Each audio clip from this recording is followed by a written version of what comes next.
Alright, just hear me out on this. I think I may have just solved the lore of Roblox doors. Well, at least a good chunk of it.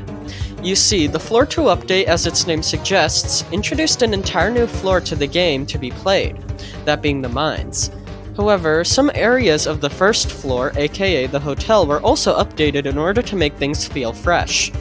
Among these updates to the hotel was a complete overhaul of the courtyard, a sort of resting period right before the greenhouse, which is the final challenge players must face in the hotel before the last boss fight. However, this new courtyard introduced something more valuable than any item in the game. Something which would help me as well as others finally piece together one of the biggest mysteries about doors. That being, why is everything so weird in this game? I don't want to keep you waiting any longer, so with all of that being said, let's begin. Alrighty, so before I get into the nitty-gritty of this theory, I would like to ask you a question. That being, have you ever noticed the abnormalities with elevation in this game? You see, in the world of doors, elevation just isn't a concept which exists. For example, at the end of the hotel we fall into the mines, and judging by how far we were falling, you'd assume we would be pretty deep underground. However, several areas of the game physically prove that we are in fact only mere feet underneath the surface, such as the gardens which commonly are exposed to the outside world, as well as the final room in the whole floor, where after beating Seek in the Dam we only have to climb up a relatively short distance in order to see the surface again. However, that isn't the only abnormality in doors. In fact, if you've played the game at least a little bit, the very concept should be quite odd. I mean, you are literally trapped in a hotel as well as a mineshaft with a constantly changing architecture. Every room you go into is different every single time. There are even these strange monsters chasing after you, ready to kill you at a moment's notice. It's safe to say that the world of doors isn't normal, and there's danger almost everywhere you go. However, the strangest thing of all is that none of it can really affect you. You see, a while back I created a lore video discussing how from a canon standpoint, your player character is immortal. I highly suggest you watch that video for a more in-depth understanding, but essentially a shortened version of what was explained in that video is that you are unable to truly die, and the reason behind that is guiding light is keeping you alive. Every time you make a mistake, you will be brought back so you can try again, over and over.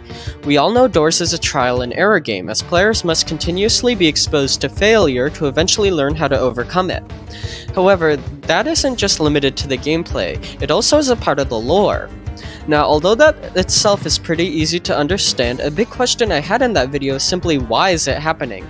Why aren't we allowed to die? Why do we keep being brought back to life only to die again? What is the purpose of doing any of it? At the time, this question, as well as why the nature of the game itself is so weird, were two things which lingered in the back of my mind. Possibly the two biggest questions of Doors lore were locked away, never to be solved. Until now. You see, as a part of the courtyard revamp in the Floor 2 update, the statue was given a new model. However, what's most important is the plaque in front of it. This plaque simply has one word written on it, a word written in a coded language, and after the process of decoding, this word is revealed to be limbo. Now, on the surface level, the word limbo may not seem like much. However, this word is the key to the biggest questions in all of Doors lore.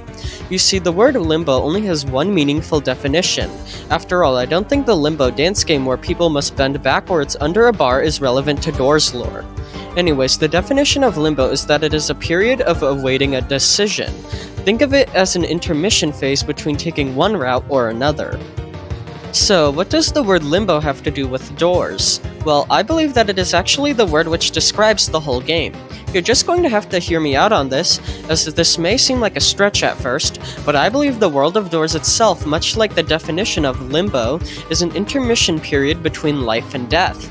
And I know that sounds really strange, but let me explain why I think this is the case. Our first clue is the nature of the hint itself. If you recall, the last time we received a coded message in this game was on the crucifix sigil, and that message revealed the existence of the third light character. This implies that these coded messages are only used to announce very important plot elements, meaning the word limbo has to be relevant across the entire game.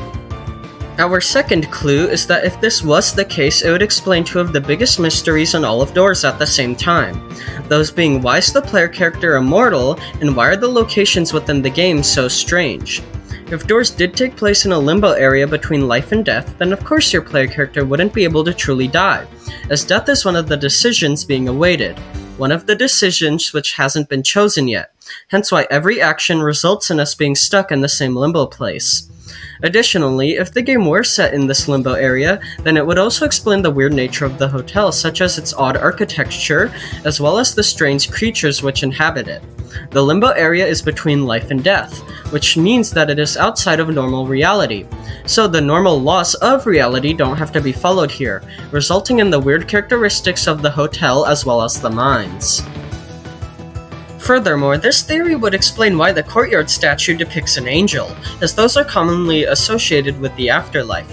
It would also explain why the areas in the game seemingly take place in a giant void, as if this limbo area is outside of reality, then it would be quite literally floating in nothingness, as everything else would be inside of reality. Additionally, it would also explain why your player character has no memory of ever getting to the hotel, as if the hotel were in a limbo world, then there wouldn't really be a way to access it without potentially dying or something like that. Overall, this theory would explain a lot of the supernatural aspects of doors, which I find to be quite fitting. However, there are still some loose ends with this theory, mainly one being how there isn't enough evidence in-game to draw a concise conclusion yet. Sure, the courtyard plaque says the word limbo and everything seems to fit into place with this theory, but I still think more evidence should be brought up before taking this as fact. Additionally, there are still some unanswered questions, such as how the player even ended up in the hotel, as well as where we are going. What is at the end of the entire story?